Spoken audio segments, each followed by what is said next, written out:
Se nkomplu naħdmu bi pjan b'saħħtu u bil-aqal għall-interess tal-pajjiż kollu u għalhekk li aħna se nibqgħu nkunu il-partit ta' kulħadd. Hekk qal il-kap tal-Partit Nazzjonalista Bernard Grech meta l-ħadd filgħodu kien qed jindirizza attività politika illi saret f'San Ġwan. Ejjew nibqgħu naħdmu bi pjan b'mod konvint.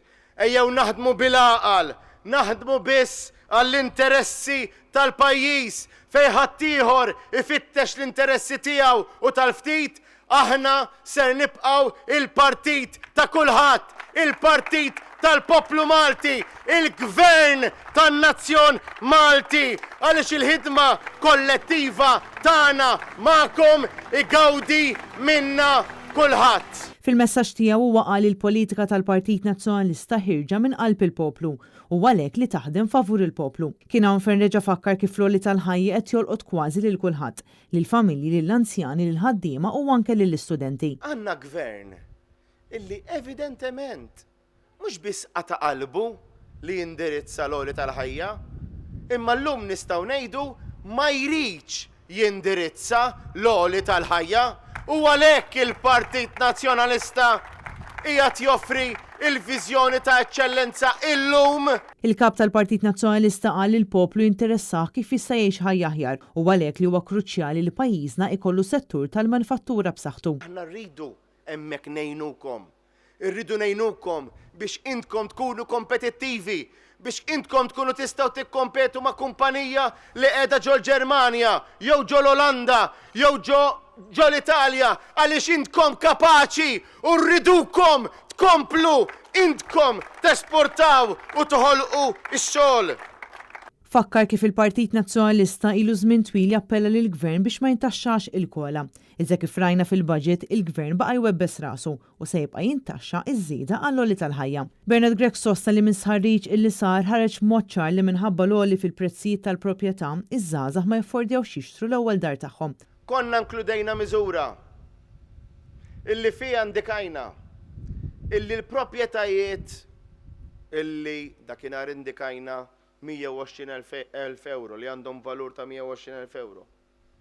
Li jkunu lesti u jkunu ta' kwalità, ġifieri għandhom l-standards neċessarji biex jgħixu n-nies fihom. Dawk il-proprjetajiet la jħallas taxxa min ibihom u lanqas ma jħallas bolla min jixtrihom. Sentejn ilu riġna biha din. X'għamel tal-gvern? Xejn.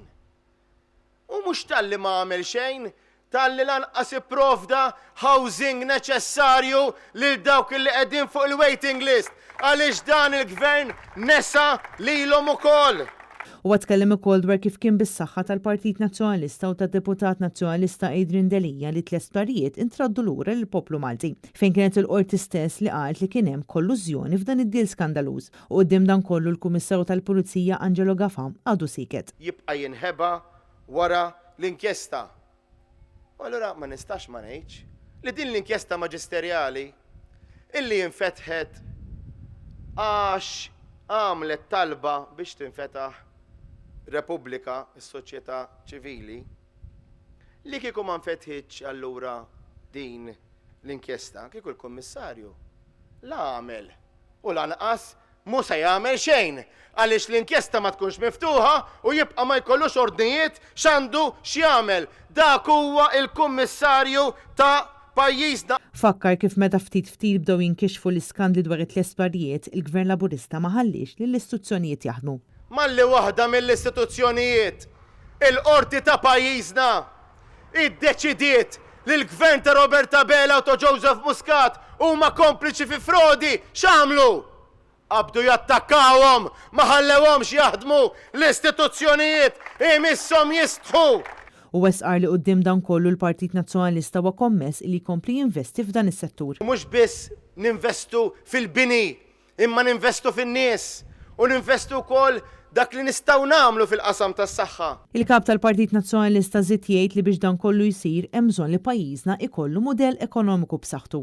Mudell ekonomiku mhux ta' medjokrità u ta' abbuż u ta' pis fuq l-infrastruttura kif għandna llum, imma mudell ekonomiku ta' eċċellenza li jagħti mhux biss nifs ġdid lil ħaddiem iżda aktar opportunitajiet għal kulħadd. Marija Franca Lanza, Annet News.